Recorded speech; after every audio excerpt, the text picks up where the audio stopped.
Hare Krishna, Radhe Radhe. Welcome to my channel. आशा करती हूँ आप अच्छी होंगी, स्वस्थ होंगी और मंगल में होंगे। आज मैं आपके लिए इस वीडियो में लेकर आई हूँ हनुमान जी की बहुत ही पावन कथा, पावन पवित्र फलकारी कथा। बड़ी मन भाव से सुनिएगा। जो लोग व्रत रखते हैं और जो बजरंगबली महाराज का व्रत रखना चाहते हैं, तो पहले दिन हम कैसे पूजा करें, कैसे व्रत कथा पढ़ें, आइए ये सब जानते हैं। सबसे पहले व्रत वाले दिन स्नान करके घर के ईशान कोण में किसी साफ जगह पर बैठकर हनुमान जी की मूर्ति या चित्र स्थापित करें। इस दिन लाल कपड़े पहने और हाथ में पानी लेकर व्रत का संकल्प करें। हनुमान जी की मूर्ति या तस्वीर के सामने घी का दीपक जलाएं और भगवान पर फल फूल चढ़ाएं। फिर मंगलवार व्रत कथा पढ़ें या सुनें। आप ये सब अलग चौकी ना लगाकर अपने घर के मंदिर में स्थापित हनुमान जी की पूजा भी कर सकते हैं। बोलो सियापति रामचंद्र भगवान की जय, बजरंगबली महाराज की जय। आइए व्रत कथा सुनते हैं। हमारे लड्डू गोपाल की जय। एक बार व्यास जी ने कहा कि नैमिषारण्य तीर्थ में 80,000 मुनि एकत्र होकर प्राणों के ज्ञाता श्री सूत जी महाराज से कहने लगे, हे महामुनि, आपने हमें अनेक पुराणों की कथा सुनाई है। अब कृपया करके हमें ऐसा व्रत और कथा बताएं जिसके करने से संतान की प्राप्ति हो और मनुष्य को रोग शोक अग्नि सर्व दुख आदि का भय दूर हो, क्योंकि कलयुग में सभी जीवों की आयु बहुत कम है। फिर इस पर उन्हें रोग चिंता के कष्ट लगे रहेंगे, तो फिर वह श्री हरि के चरणों में अपना ध्यान कैसे लगा सकेंगे। सूत जी बोले, हे मुनियों, आपने लोक कल्याण के लिए बहुत ही उत्तम प्रश्न पूछा है। एक बार युधिष्ठिर ने भगवान श्री कृष्ण से लोक कल्याण के लिए यही प्रश्न किया था। भगवान श्री कृष्ण और युधिष्ठिर का संवाद तुम्हारे सामने कहता हूँ, ध्यान पूर्वक सुनिएगा। एक बार पांडवों की सभा में श्री कृष्ण जी बैठे हुए थे। तब युधिष्ठिर ने भगवान श्री कृष्ण से प्रश्न किया, हे प्रभु नंद नंदन गोविंद, आपने मेरे लिए अनेक कथाएं सुनाई हैं। आज आप कृपया करके ऐसा व्रत या कथा सुनाएं जिसके करने से मनुष्य को रोग चिंता का भय समाप्त हो और उसको पुत्र की प्राप्ति हो। हे प्रभु, बिना पुत्र के जीवन व्यर्थ है। पुत्र के बिना मनुष्य पितृ ऋण से छुटकारा नहीं पा सकता और न ही उसका पुण्यनग नामक नरक से उद्धार हो सकता है। अतः पुत्रदायक व्रत बतलाइए। श्री कृष्ण जी बोले, हे राजन, मैं एक प्राचीन इतिहास सुनाता हूँ, आप इसे ध्यानपूर्वक सुनो। कुंडलपुर नामक एक नगर था। उसमें नंदा नामक एक ब्राह्मण रहता था। भगवान की कृपा से उसके पास सब कुछ था, फिर भी वह दुखी था। इसका कारण यह था कि ब्राह्मण की स्त्री सुनंदा के कोई संतान न थी। सुनंदा पतिव्रता थी, विधि पूर्वक भक्ति पूर्वक श्री हनुमान जी की आराधना करती थी। मंगलवार के दिन व्रत करके अंत में भोजन बनाकर हनुमान जी का भोग लगाने के बाद स्वयं भोजन करती थी। एक बार मंगलवार के दिन ब्राह्मणी गृह कार्य की अधिकता के कारण हनुमान जी को भोग न लगा सकी, तो इस पर उसे बहुत दुख हुआ। उसने कुछ भी नहीं खाया और अपने मन में प्रण किया कि अब तो अगले मंगलवार को ही हनुमान जी का भोग लगाकर अन्न जल ग्रहण करेगी। ब्राह्मणी सुनंदा प्रतिदिन भोजन बनाती, श्रद्धापूर्वक पति को खिलाती, परंतु स्वयं भोजन नहीं करती। मनी मन श्री हनुमान जी की आराधना करती थी। इसी प्रकार 6 दिन गुजर गए और ब्राह्मणी सुनंदा अपने दृढ़ निश्चय के अनुसार भूखी प्यासी निराहार रही। अगले मंगलवार को ब्राह्मणी सुनंदा प्रातःकाल ही बेहोश होकर गिर पड़ी। ब्राह्मणी सुनंदा की इस असीम भक्ति के प्रभाव से श्री हनुमान जी बहुत प्रसन्न हुए और प्रकट होकर बोले, हे सुनंदा, मैं तेरी भक्ति से बहुत प्रसन्न हूँ, तो उठ और वर मांग। सुनंदा अपने आराध्य देव श्री हनुमान जी को देखकर आनंद की अधिकता से बेहाल हो गई। हनुमान जी के चरणों में गिरकर बोली, हे प्रभु, मेरी कोई संतान नहीं है, कृपया करके मुझे संतान की प्राप्ति का आशीर्वाद दें, आपकी अति कृपा होगी। श्री महावीर जी बोले, तेरी इच्छा पूर्ण होगी, तेरी एक कन्या पैदा होगी, उसके अष्टांग प्रतिदिन सोना दिया करेंगे। इस प्रकार ये कहकर श्री महावीर जी अंतर ध्यान हो गए। ब्राह्मणी सुनंदा बहुत ही हर्षित हुई और सभी समाचार अपनी पति से कहा। ब्राह्मण देव कन्या का वरदान सुनकर कुछ दुखी हुए, परंतु सोना मिलने की बात सुनी तो बहुत प्रसन्न हुए। विचार किया कि ऐसी कन्या के साथ मेरी निर्धनता भी दूर हो जाएगी। श्री हनुमान जी की कृपा से वह ब्राह्मणी गर्भवती हुई और 10वें महीने में उसे बहुत ही सुंदर पुत्री की प्राप्ति हुई। यह बच्ची अपने पिता के घर में ठीक उसी तरह से बढ़ने लगी जिस प्रकार शुक्ल पक्ष का चंद्रमा बढ़ता है। 10वें दिन ब्राह्मण ने उस बालिका का नामकरण संस्कार कराया।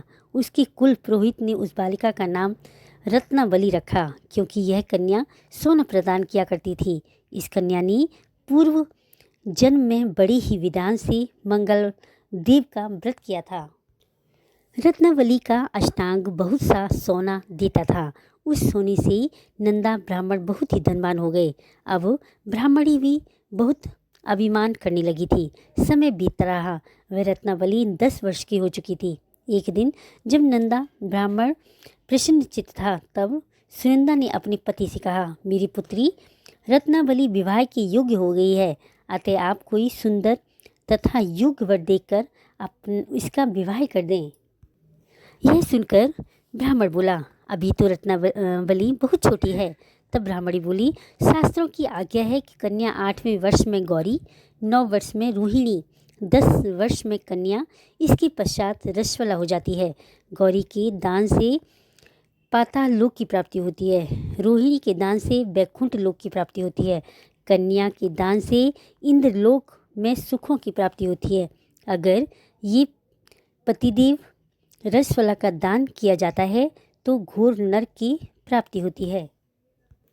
इस पर ब्राह्मण बोला, अभी तो रत्नावली मात्र 10 ही वर्ष की है और मैंने तो 16-16 साल की कन्याओं के विवाह कराए हैं, अभी जल्दी क्या है।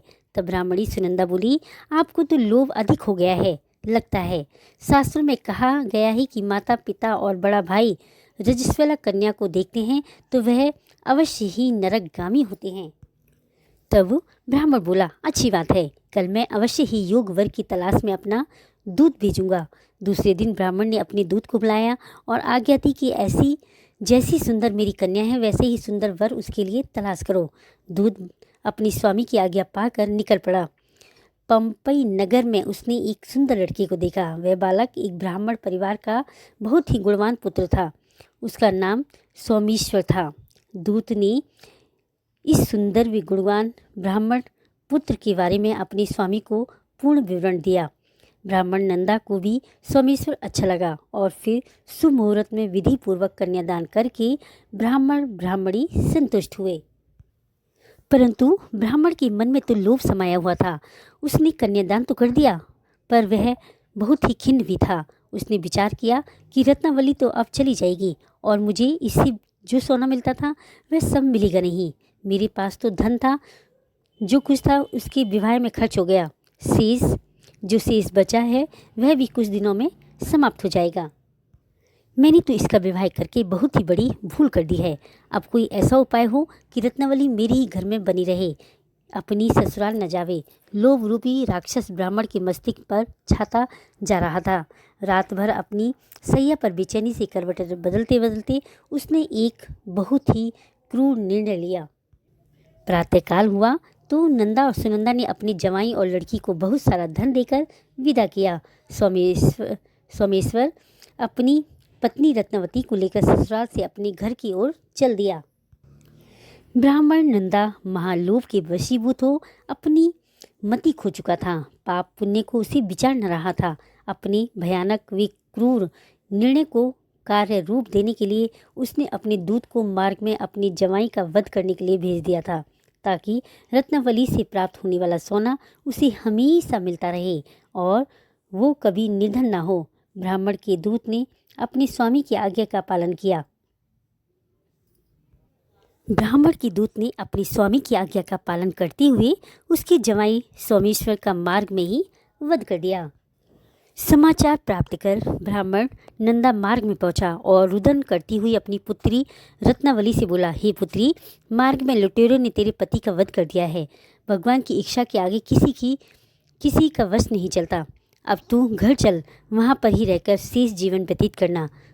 जो भाग्य में लिखा है वही होगा। अपनी पति की अकाल मृत्यु से रत्नावली बहुत दुखी हुई। करुण रुदन करते हुए अपने पिता से बोली, हे पिताजी, इस संसार में जिस स्त्री का पति नहीं है उसका जीना व्यर्थ है। मैं अपने पति के साथ ही अपने शरीर को जला दूंगी और सती होकर अपने इस जन्म को, माता पिता के नाम को तथा सास ससुर के यश को सार्थक करूंगी। ब्राह्मण नंदा अपनी पुत्री रत्नावली के वचनों को सुनकर बहुत ही दुखी हुआ। विचार करने लगा कि मैंने व्यर्थ ही जवाई वध का पाप अपने सिर ले लिया। रत्नावली तो उसके पीछे अपने प्राण तक देने को तैयार है। मेरा तो दोनों तरफ से मरण हो गया। धन तो अब मिलेगा नहीं। जवाई वध के पाप के फलस्वरूप यम यातना भी भुगतनी पड़ेगी।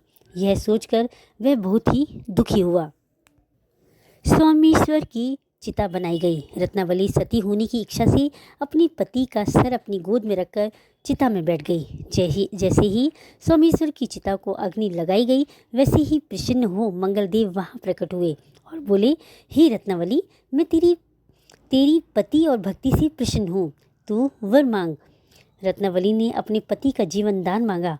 तब मंगलदेव बोले, हे रत्नावली, तेरा पति अजर अमर है। यह महाविद्वान भी होगा और इसके अतिरिक्त तेरी जो भी इच्छा हो वो वर मांग। तब रत्नावली बोली, हे ग्रहों के स्वामी, यदि आप मुझ पर प्रसन्न हैं तो मुझे यह वरदान दीजिए, जो भी मनुष्य मंगलवार के दिन प्रातःकाल लाल पुष्प लाल चंदन से पूजा करके आपका स्मरण करे, उसको रोग व्याधि न हो, स्वजनों का कभी वियोग न हो, सर्प अग्नि तथा शत्रुओं का भय न रहे। जो स्त्री मंगलवार का व्रत करे वह कभी विधवा न हो। मंगलदेव तथास्तु कहकर अंतर्ध्यान हो गए। सोमेश्वर मंगलदेव की कृपा से जीवित हो उठा। रत्नावली अपने पति को पुनः प्राप्त कर बहुत प्रसन्न हुई और मंगलदेव का व्रत प्रत्येक मंगलवार को करके व्रत राज और मंगलदेव की कृपा से इस लोक में सुख ऐश्वर्य को भोगते हुए अंत में अपने पति के साथ स्वर्ग लोक को गई। बोलिए सियापति रामचंद्र भगवान की जय, बजरंगबली महाराज की जय। अगर वीडियो अच्छी लगी हो तो लाइक करें, कमेंट करें, मीनूज़ लाइफ स्टाइल को सब्सक्राइब करें। हरे कृष्णा, राधे राधे।